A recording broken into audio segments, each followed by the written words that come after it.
बिस्मिल्लाहिर्रहमानिर्रहीम नहमदुहु व नसल्ली अला रसूलिल करीम अम्मा बाद। ये एक भाई ने अज़ान के बारे में मसला पूछा है कि नमाज का वक़्त दाखिल होने से पहले अगर अज़ान पढ़ दी जाए और वक़्त दाखिल होने के बाद नमाज पढ़ी जाए तो अज़ान और नमाज का क्या हुक्म है। इसका जवाब ये है कि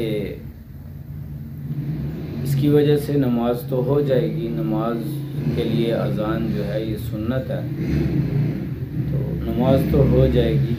लेकिन अज़ान के बारे में हज़रात फ़ुक़हा किराम फरमाते हैं कि अगर अज़ान जो है वो वक़्त से पहले हो जाती है तो वक़्त दाखिल होने के बाद उसका इआदा ज़रूरी होता है।